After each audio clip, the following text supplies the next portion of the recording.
Hey guys, who would have thought that after January's virtual doll convention we'd be back here again so soon?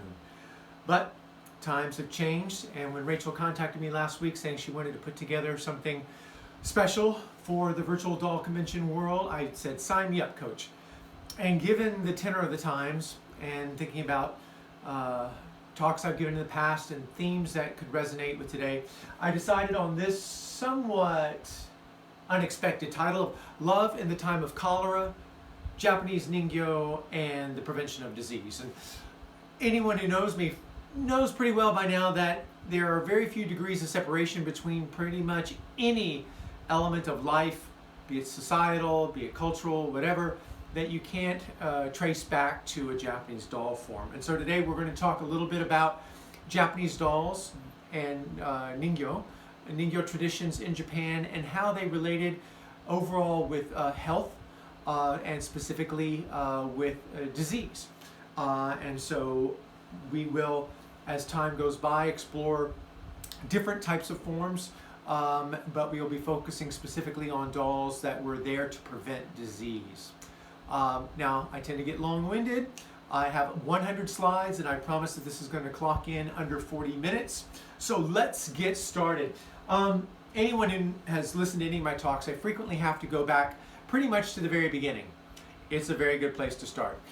Because when you're dealing with Japanese doll culture, you have to realize that you're dealing with 13,000 years of pretty much lineal development. And you have to go back to these early doll forms called dogu, ceramic and clay forms, low-fired clay forms that were used in early fertility rituals.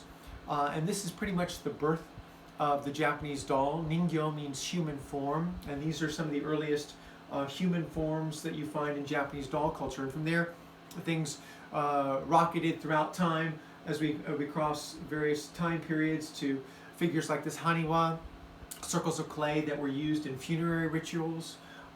And then moving forward again, these sort of stick-like figures called hitogata, which is another reading for Ningyo, human shape, human form. And these sort of roughly carved human shaped wooden forms with some minor facial indications or sometimes additional calligraphy on top were used for any number of rituals. A huge trove was found in excavations outside of Nara. And it was believed that mass of these were buried to protect the city from the influx of disease at some distant time in the past.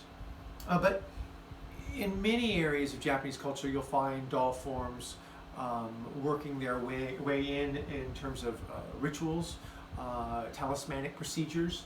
Oshira-sama, which is what these types of forms are called, were used in shamanistic rituals from a very early time period and continue to be used today in many areas of Japan, folk religion.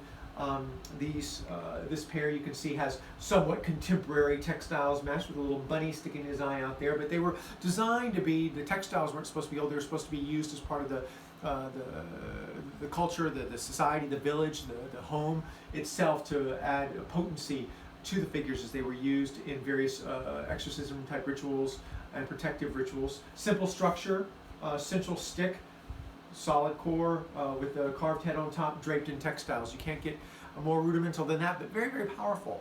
And so many levels of Japanese society, a doll form was woven in to provide all sorts of comfort, all sorts of explanation for forces that the Japanese, and nor do we, really understand on a lot of levels. But when you look at figures like this and then move to more sophisticated court forms, you'll notice a sort of similarity of central form, very rudimental but draped in textiles. And this, of course, is an amagatsu, or a heavenly child.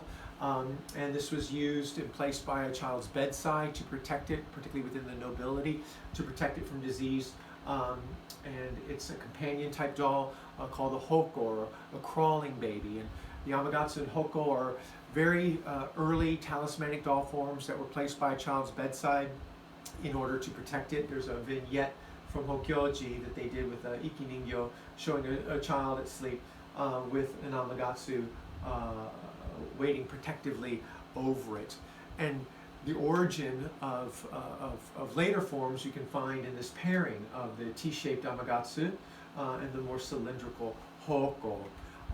Talismanic paper figures were used to rub and to remove impurities from the body, and this sort of nademono is what they were called, and nademono very much tied into early forms of hina for the Girls' Day display.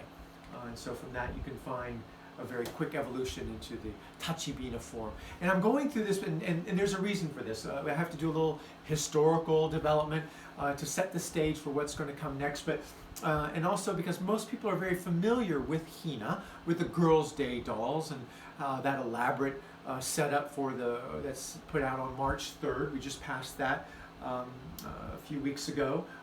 But very few are aware of the deep cultural roots, nor for its real purpose, because as you can see, these forms evolved out of very specific talismanic forms, and they never did lose that particular function.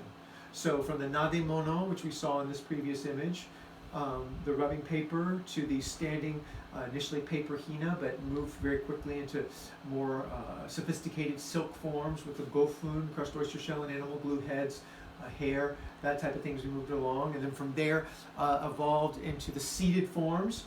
And again, bear with me, we're almost to the point. And this began the sort of the mélange, the mixture of doll as providing a ritual function within the Japanese home, and doll as a commercial object to be desired. And so very much this is from the late part of the 1600s, early part of the 1700s. You begin to have forms that were developing a sense of artistry that far exceeded their role as simply a talismanic object for the home to ritually purify the home during the spring. And you find amazing silk textiles being applied. Look at this amazing kimono brocade and multi-layered gown. And as we move forward in time, we have development of very strong commercial centers in Kyoto and Edo and Osaka that very much cater to the growing demand for these things on a cultural level, ultimately exploding in the mid to late 1700s in figures such as this, the Kyoho Bina, which would be upwards of 40 inches tall, seated, which is a pretty big doll, and that led to all sorts of governmental impositions on size and materials being used. But when we think of hina today, it's frequently something along these lines: a tiered display, the imperial lord and lady up top, with ladies in waiting and ministers of left and right, and musicians and footmen, and this all expanded sense of accessories and things. But what people don't realize is this is not just for decoration. This is not just for show, because the function of all of these elements before the Lord and the Lady were to keep the Lord and the Lady content. Now, the Lord and the Lady were not just the dolls themselves, but the dolls in this particular context served as yorishiro, or temporary lodging places for spirits that would literally come down and inhabit the doll for the period of the festival. And all of these other accessories were to keep those spirits, the kami, the spirits coming in, to keep them content and happy, and therefore provide a beneficial blessing to the home. So this is sort of the base context of the Hina Matsuri, the Girls' Day display, that most foreigners are unaware of, and frankly many Japanese are not really clearly aware of that clearly protective component that's embedded within not only the Girls' Day display, but with the Boys' Day display. And I won't go into that this evening or this afternoon, but come with me to Japan. All right, so map of Japan. We are going to go to Awashima Jinja here in Wakayama Prefecture, not that far from Osaka or Kyoto, but also at the same time fairly isolated. Awashima Jinja has a long history and occupies a very special place as a shrine within the context of the Hina Matsuri, the Girls' Day festival, because when you go and you visit the shrine, particularly as you approach the March 3rd date, you'll find all the balconies and the tiers loaded with dolls that have been brought in by the populace at large. People from all over Japan come and they donate the dolls that they no longer can care for, no longer want, and for the shrine. And that they collect them throughout the year. Ichimatsu, you can see this is a very familiar form for most of you. And these dolls are collected throughout the year, and the ultimate ceremony takes place on March 3rd, on the Hinamatsuri Day. And so at that point, the shrine, the central component of the shrine, you have all these hina, not exactly arranged, but sort of stacked and piled one on top of another to fit as many as they can within the precincts of the shrine. And then the shrine priest comes out and using gohei, this talismanic wand, offers a blessing and a ritual purification for the dolls. And then shrine Maiko come and one by one place them in boats. And then these boats are paraded through the town, and they go down to the seaside where another blessing is chanted over them, telling, and then again, more ceremony as the dolls are escorted down to the water and then set adrift, ritually set adrift. And then Wakayama Bay, they go out, and then time and tide take them, and historically they were sent to the sea, and they drowned or were left in the ocean. But with current environmental rules, they're now, the boats are brought back in and the dolls are collected from out of the sea. But the whole idea is this, a nagashi mina, a washing hina, and it's this idea that all the impurities, all those elements that are contained within the doll in this ceremony are released, thereby not only purifying the doll, but more importantly purifying the owner, the previous owners, and their sort of aura, if you will. That's not quite the right word in this context, but you get the idea that it was a very, remains a very important purification ritual where the doll forms the nexus of all of this. And so there were all those ichimatsu you saw on the stands, all the various types of dolls, and the dolls, when they're brought back to the sea, what happens to them? Well, they're all burned. They're all placed and burned in a ritual pyre, and actually this burning takes place beginning in November, I believe, and every day a pyre is ignited, and dolls are stoked and stacked. And so if you peer in, you can see some of the husks of previous burned dolls. And this is called a kuyo. Kuyo is a ritual burning to release impurities. And last year, the Independent Spirits Doll Club in Seaside, California, asked me to come out, and I gave a talk somewhat addressing this and other aspects of ritual destruction and purification. And it's a shocking kind of concept when you think of all your beautiful dolls. Imagining putting lighter fluid on them and a little bic, and boom, shoo, off they go. But this is a long-standing tradition of releasing negative elements and impurities that the doll may have collected over the year, and it's a way of actually passing the doll on in a way. And these akuyo are very elaborate, and you see Boys' Day dolls here. It's not just hina; it's all sorts of dolls that get included in this. And when you're traveling around Japan during different times of year, because kuyo happen at various periods, not just at the Hina Matsuri, you'll see these posters. You think, well, how wonderful! I can go see hina, but in point of fact, you're going to see them being burned. So it's a little bit of a shock. You have to pay attention to the fine print. Kuyo Matsuri, more destructive. But the rituals, this idea of Shinto priests presiding or Buddhist components presiding over certain rituals is common to all of them, and then ultimately ending in a pyre, flaming pyre, to release all of those elements. Now, there are other traditions, other types of doll figures, if you will. Daruma, the Bodhidharma, the founder of Zen Buddhism, is frequently depicted in this form as a roly-poly tumble toy. And then when you first get it, you paint one eye in black. And then you make your wish.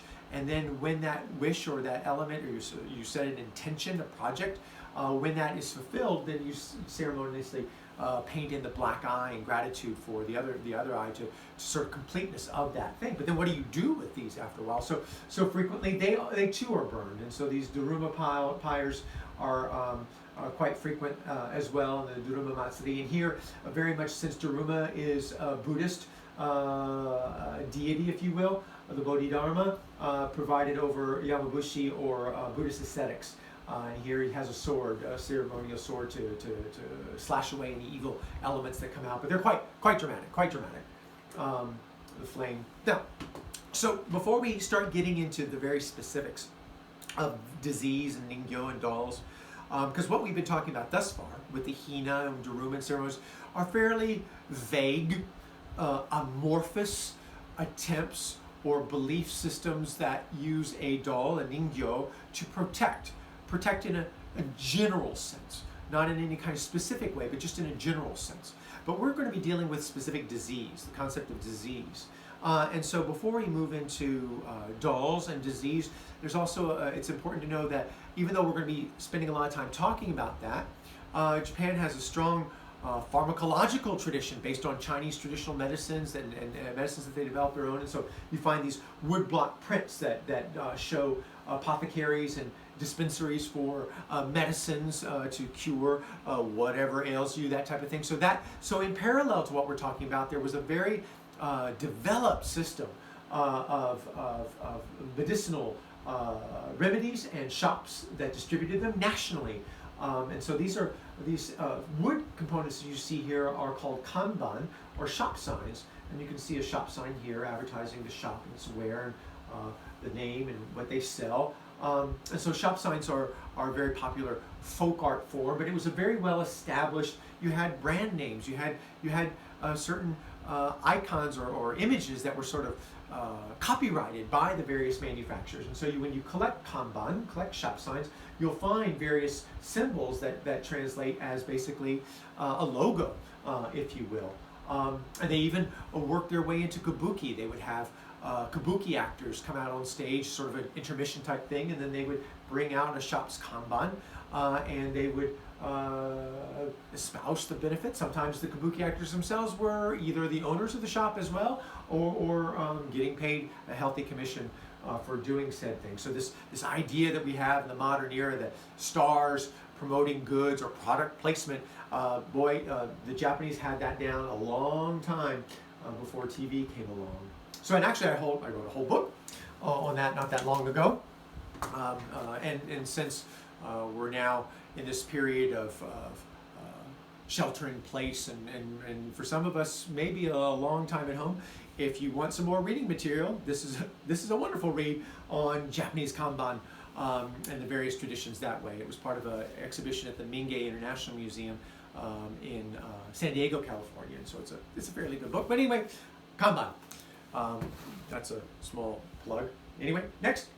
So, in addition to the pharmacological side, there was a lot of epidemiological studies that were done, very scientific, in terms of tracking disease, the progression of disease.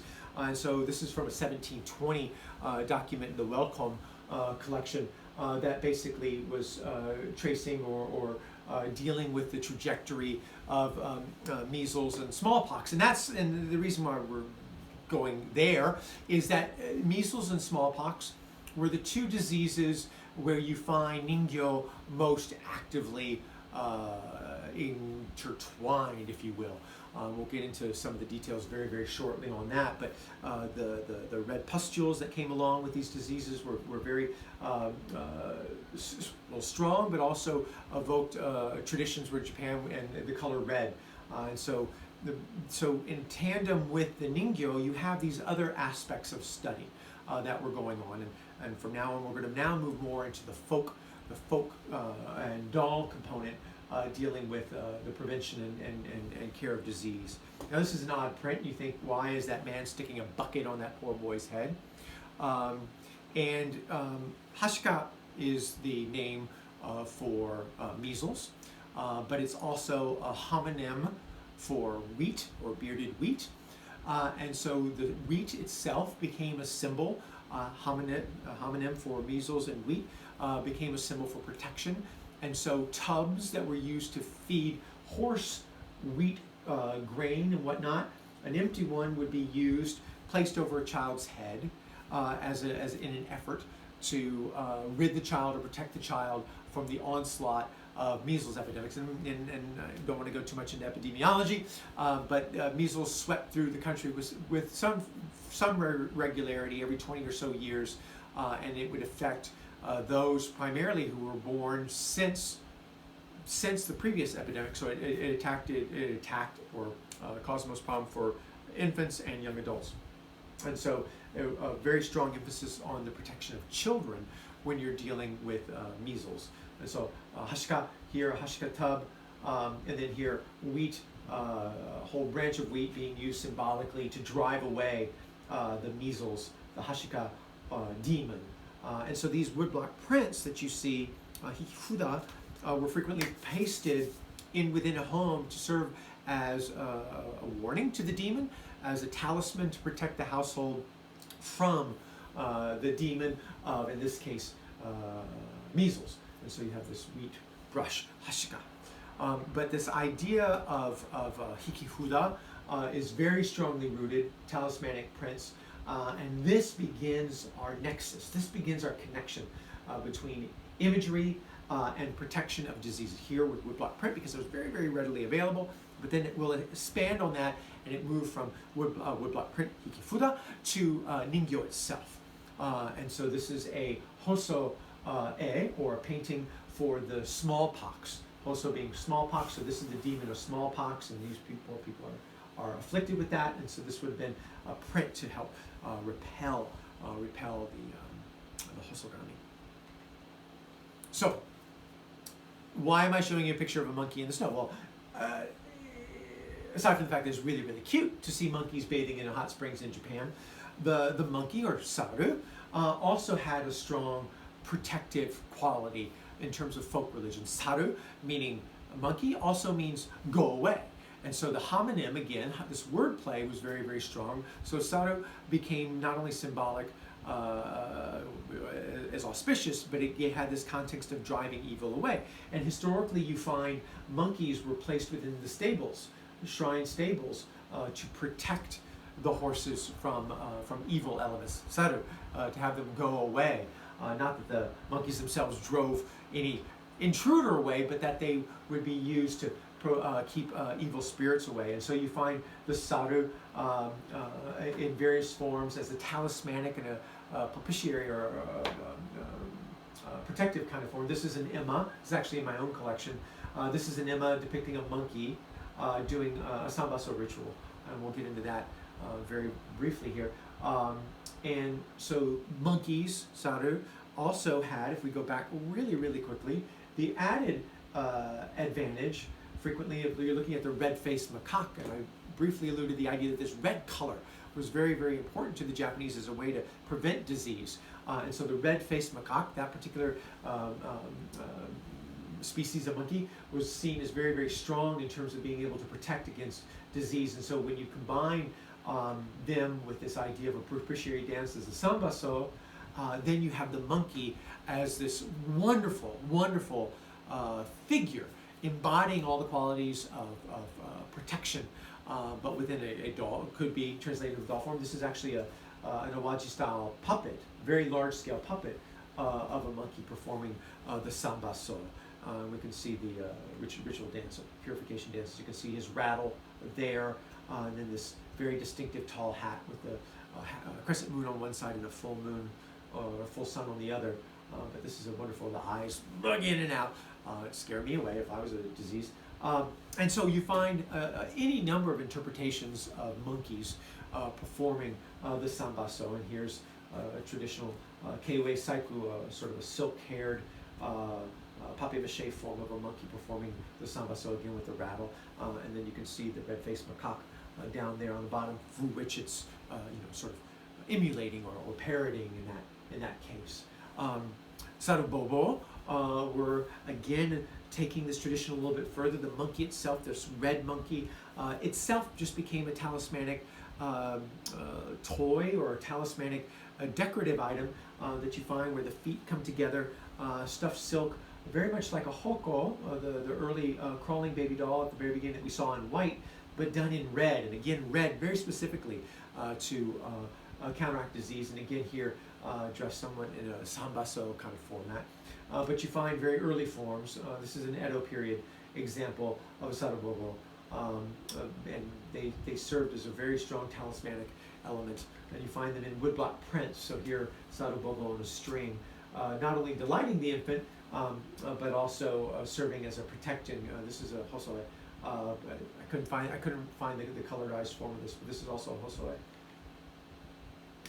Classic. So a hosoe being a woodblock print done in red, to drive away the measles or specifically smallpox demon. And here you have a monkey all in red performing, not so much the sambaso, but just performing with an itinerant entertainer, and they were to drive away the smallpox demon.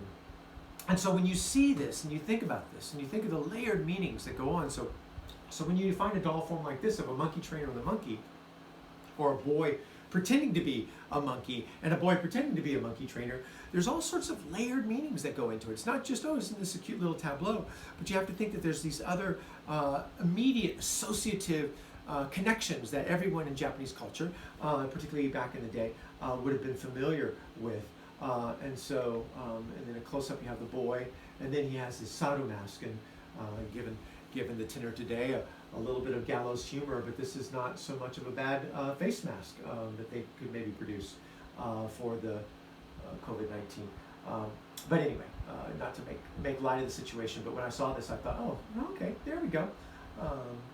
A scene not to be repeated. Anyway, so we talked a little bit earlier when the Daruma fires were going on about how there was a Buddhist context, and so you find woodblock prints serving somewhat as Sikifuda, but also basically promulgating the faith. Here you have Jizo Bozatsu, and here he's challenging the demon which devours children, in this case kind of a Hosogami kind of format. The demon, Jizo protects children as they transition into the afterlife. And so, but what's interesting about this is that you have them playing on toys.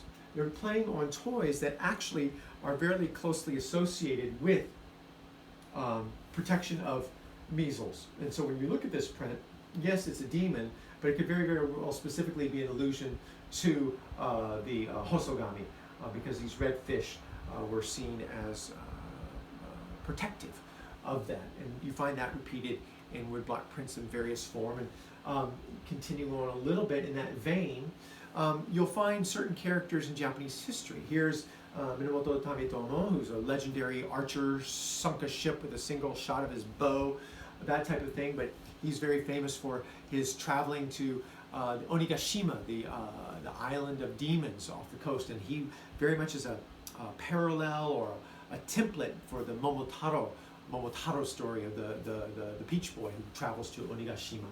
But Momotaro, because of certain stories, became very, very closely associated with the protection from measles. And so here he's on the island of Onigashima, but rather than being met by Oni, he's being met by symbols closely associated with smallpox. And so you have the demon itself, these hikihuda, which are used for protecting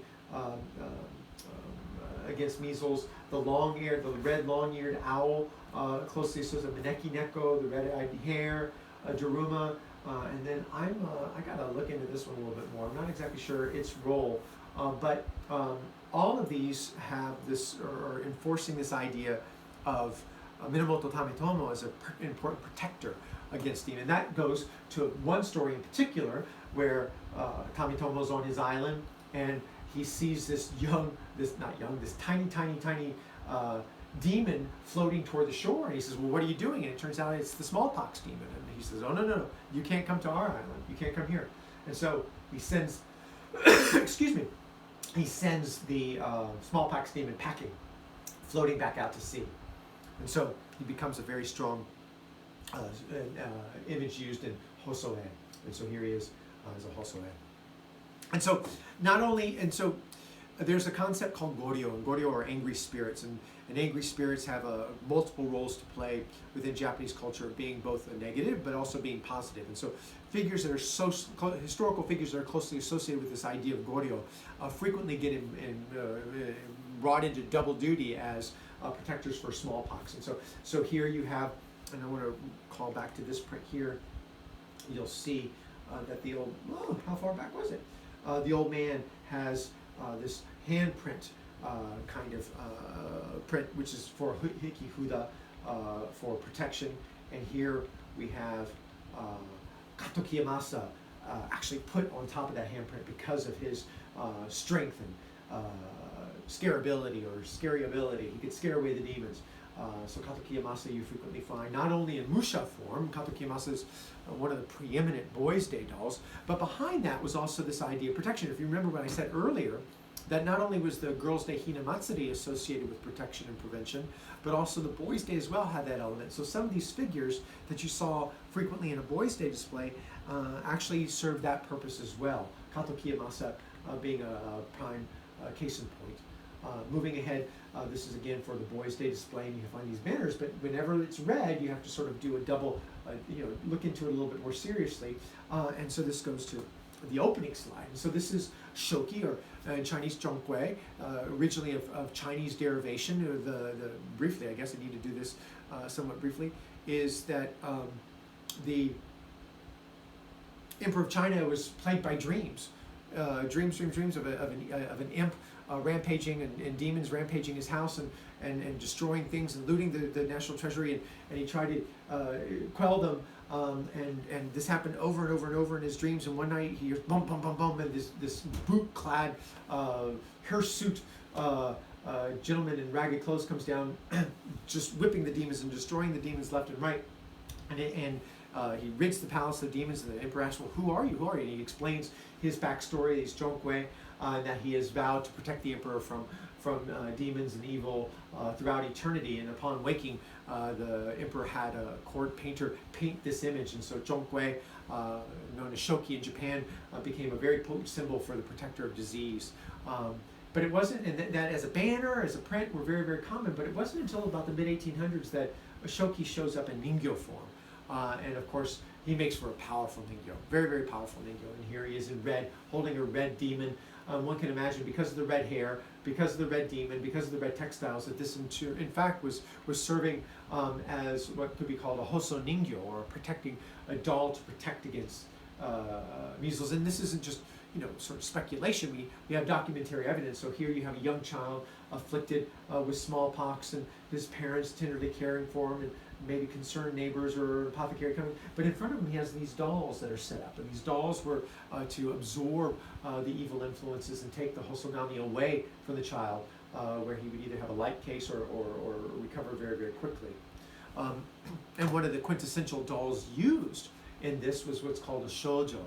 And shoujo are a water imp that is male, a water imp that is overly fond of sake, overly fond of drinking. And so frequently with a sake ladle or a sake dish, drinking. So red face, red hair, beautiful, beautiful forms. And they, because of that red component, were a natural go-to for protection against measles. And shoujo are very early and very popular dance drama that very felicitous and used at the end of a series of no plays to end on a very positive note. Because of course he gets drunk, and he gets a wine merchant drunk, and they all drink and dance happily, merrily drunk. But the red again to protect. And so you find depictions of shoujo very, very, very popular, very, very common throughout the Edo period in woodblock print.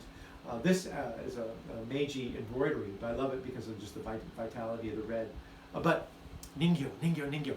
So dolls depicting shoujo could have, on one level, just being commemorative of the no performance of shoujo, but because of what we know, they frequently were also used in the protection of the house or the child from smallpox.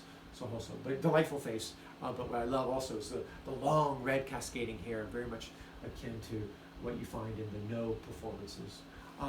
And so finally, yes, I'm only 48 minutes in, is this form, akabo, akabo, or the red child, they're a Daki Ningyo form or early Ichimatsu Ningyo form, but done in a very, very vibrant, strong red color.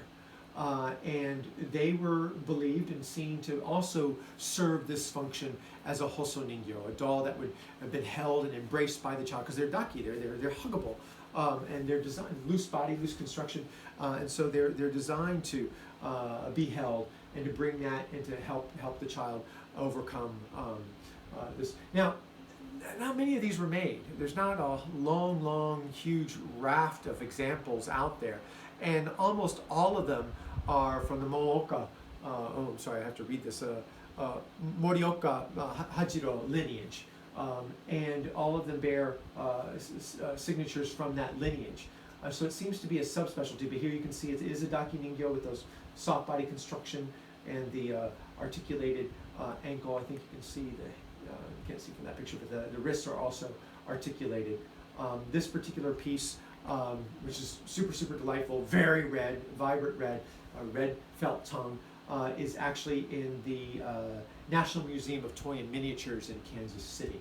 And so that's, if you live in the Kansas City area, once the museums are open again, you can go and take a look. But he's just a delightful example. And Morioka has that very unusual hair and painting style. And so over the years, I've been doing this for a very, very long time. I've only had a few. And so this one sold quite a while ago. But late last year, I came across this one, another akabo. You can see very much of the family, not quite as red, but very much the akabo kind of format. Beautiful, sweet doll with a sort of a western bib, but again with a very, very red complexion, the red silk fiber tongue, silk crepe tongue, excuse me, but very much of that vein. And so dolls like this held, and actually I get so lost in my slides, I forget that I can actually show real examples. Bring him out here, and so you can see he's got the articulated wrist element there, the articulated feet of the Daki Ningyo. This is a very soft, huggable type of format, but the akabo, you had a voice sweep, there you go. So the squeak box still works. Can't do that too much. But anyway, so these types of dolls you might first encounter and think, oh, what a cute red-faced doll, but there's a reason for all that, and it ties back in very, very specifically to our concept of disease protection. And so within Japanese culture, Ningyo, the roots are deep, and the tendrils are long, and you can follow so many different trails. And so I've spent years working on this, and written a number of books about it. And again, shelter in place. If you want reading material, you can get these either through my website or Amazon, but good reading on going into very much in the detail of what we've been talking about today. And specifically in this book, my first one, which was for an exhibit at the Mingei Museum in San Diego, I have a whole chapter devoted. It's entitled Dolls as Fetish, Medical Model, and Sex Fantasy, just to get the, get that going. So, in conclusion, there's no conclusion. This has just been sort of a brief excursion, a little dip into the shallow end of a very big pool about Ningyo, and specifically how Ningyo are used in Japan to protect against disease. And also I want to take this opportunity to announce that beginning, hopefully next week, on my Facebook page, I'll be launching a bi-weekly video series called Notes on Ningyo. And Notes on Ningyo will be hopefully even shorter than this, maybe a 20-25 minute little short expose on one particular doll or doll form in a video format somewhat akin to this. So anyway, in all sincerity, it's a difficult time right now, and when Rachel asked about connecting and contacting and reaching out to the world, I thought this is a great way, because we're all in this together. There's a unifying component in all of this, and dolls serve as just such an amazing bridge in terms of place and time and culture that I think is so needed today, particularly today. So all of you, stay safe, stay well, and until next time, take care. Bye-bye.